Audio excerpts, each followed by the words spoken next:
चंद्रयान-3 के रोवर ने खोजा चांद पर पानी। चंद्रयान-3 का प्रज्ञान रोवर लगातार चांद की धरती पर घूम रहा है और हमारे इसरो के वैज्ञानिकों द्वारा इस रोवर को कमांड यानी निर्देश दिया जा रहा है। चंद्रयान का प्रज्ञान रोवर चांद की धरती पर एक्सपेरिमेंट कर रहा है और वहां की जानकारियों को फोटो के साथ इसरो के वैज्ञानिकों के पास भेज रहा है। प्रज्ञान रोवर में लगाए गए लेजर ब्रेकडाउन स्पेक्ट्रोस्कोप, जिसे LIBS का नाम दिया गया है। प्रज्ञान रोवर में लगे इस लेजर ब्रेकडाउन स्पेक्ट्रोस्कोप ने चांद की धरती के नीचे लेजर को फेंककर कुछ तत्वों को खोज निकाला है, जिसमें हाइड्रोजन और ऑक्सीजन पाए जाने की उम्मीद बताई जा रही है। आपको जानकारी के लिए बता दें कि जो पानी होता है उसमें हाइड्रोजन और ऑक्सीजन के मॉलिक्यूल्स मिले होते हैं, यानी कि हाइड्रोजन के 2 अणु और ऑक्सीजन के 1 अणु को आपस में मिला दिया जाए तो पानी का निर्माण होता है।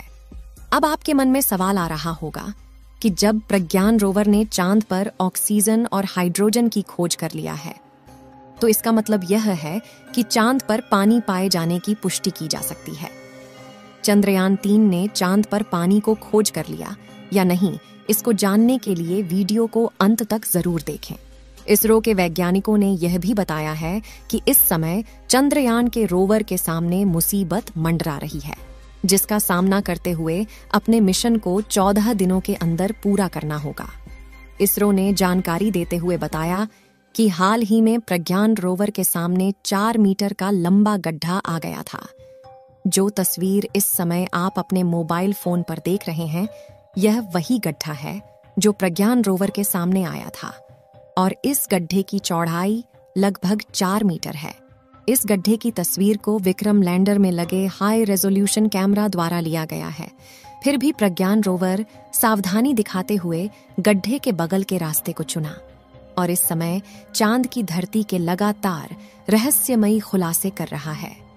चंद्रयान-3 के प्रज्ञान रोवर ने चांद पर किन किन तत्वों को खोजा है, उसको बताने से पहले हम आपको कुछ जानकारियां देते हैं। दोस्तों, हमारा विक्रम लैंडर चांद की सतह पर 23 अगस्त 2023 के दिन शाम के लगभग 6:04 पर सफलतापूर्वक सॉफ्ट लैंडिंग किया था और यह इतिहास में पहली बार हुआ है, क्योंकि आज तक भारत के अलावा किसी भी देश ने चांद के इस भयानक दक्षिणी इलाके में उतरने की हिम्मत नहीं की। लेकिन फिर भी भारत ने चांद के दक्षिणी ध्रुव पर भारत का झंडा लहराकर इतिहास में अपना नाम दर्ज कर दिया है। चांद के इस इलाके में काफी ज्यादा बड़े बड़े क्रेटर यानी गड्ढे मौजूद है, जिसमें पानी पाए जाने की संभावना है। 24 अगस्त के दिन चंद्रयान-3 का प्रज्ञान रोवर विक्रम लैंडर से धीरे धीरे बाहर निकलता है और इतिहास रचते हुए रास्ते में भी वह चांद की धरती पर इसरो का लोगो और अशोक स्तंभ की छाप छोड़ते हुए धीरे धीरे आगे बढ़ता है। इसरो ने जानकारी देते हुए बताया कि जिस स्थान पर चंद्रयान-3 का लैंडर उतरा है, उस जगह को शिव शक्ति पॉइंट के नाम से जाना जाएगा, क्योंकि शिव में मानवता के कल्याण का संकल्प समाहित है और शक्ति से हमें उन संकल्पों को पूरा करने का सामर्थ्य मिलता है। दोस्तों, इसरो वैज्ञानिकों के अथक प्रयासों और करोड़ों भारतीयों के दुआओं के नतीजे आज हमारा चंद्रयान-3 चांद के दक्षिणी ध्रुव पर अभी भी शान से खड़ा हुआ है और इसे चांद पर लैंड किए हुए 1 हफ्ता हो चुका है और अब यह मिशन बस 1 हफ्ता और चलने वाला है, जिसके बाद चांद पर फिर से 14 दिन के लिए रात हो जाएगी, क्योंकि प्लान के अनुसार लैंड करने के बाद उसे 14 दिन रिसर्च का काम करना है। यही वजह है कि जिस दिन से चंद्रयान ने लैंड किया है, तभी से हमारा प्रज्ञान रोवर चांद की अंधेरी व रहस्यमयी दुनिया के बारे में बड़े बड़े खुलासे कर रहा है।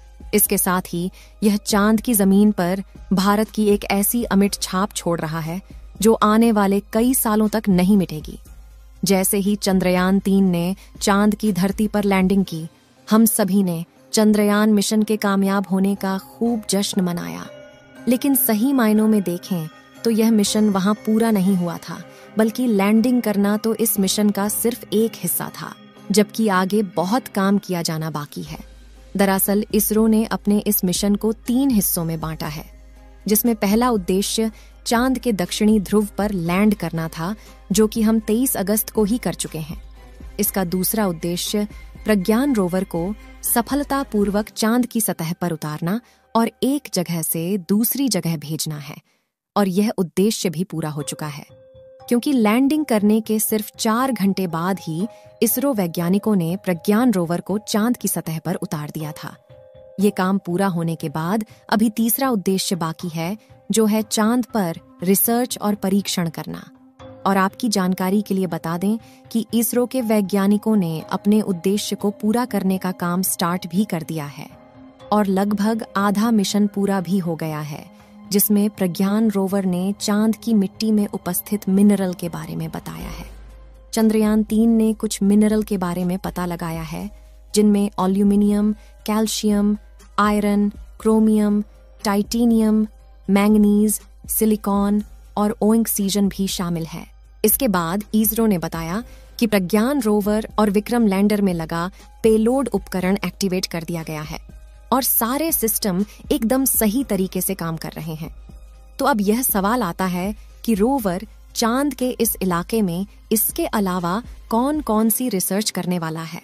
चलिए दोस्तों, पहले हम आपको प्रज्ञान रोवर के बारे में थोड़ा जानकारियां देते हैं, क्योंकि यह एक बहुत ही खास रोवर है और इस वीडियो से जुड़े सभी सवालों के जवाब भी इसी में छुपे हुए हैं।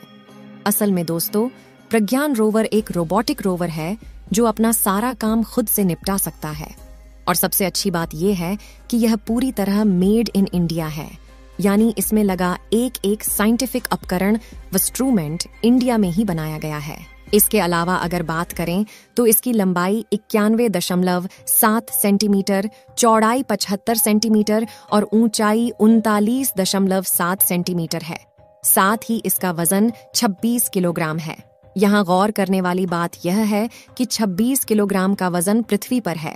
अब क्योंकि चांद की ग्रेविटी पृथ्वी से 6 गुना कम है, तो ऐसे में चांद पर प्रज्ञान रोवर का वजन सिर्फ 4.5 किलो के करीब रह जाता है।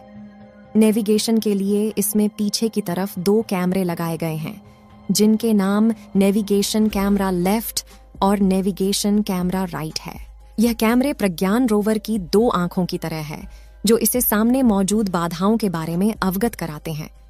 इसके अलावा इसमें ऊपर की तरफ सोलर पैनल भी लगाए गए हैं, जो इस रोवर का सबसे अहम हिस्सा है। दरअसल प्रज्ञान रोवर पूरी तरह से सौर ऊर्जा पर ही चलता है और इसके लिए इसमें लगाए गए सोलर पैनल 50 वॉट बिजली उत्पन्न कर सकते हैं। इसके अलावा इसमें एक एंटीना भी लगाया गया है, जिसके द्वारा यह जानकारी को विक्रम लैंडर के पास भेजता है और विक्रम लैंडर चांद का चक्कर लगा रहे आर्बिटर के पास जानकारी भेजता है और आर्बिटर उसे जानकारी को इसरो के वैज्ञानिकों के पास भेज देता है। चंद्रयान 3 ने ऑक्सीजन की खोज कर ली है। अगर यह चांद पर हाइड्रोजन की खोज कर ले तो चांद पर पानी की पुष्टि की जा सकती है। इस वीडियो को 1 लाइक जरूर करें और अपने मित्रों तक इस वीडियो को शेयर करें, ताकि उन्हें भी जानकारी मिल सके। और भी नॉलेजेबल वीडियो के लिए अपने भरोसेमंद चैनल को सब्सक्राइब जरूर करें और बेल आइकन को ऑल पर सिलेक्ट करना बिल्कुल न भूलें। मिलते हैं किसी और नॉलेजेबल वीडियो के साथ। वीडियो को अंत तक देखने के लिए धन्यवाद।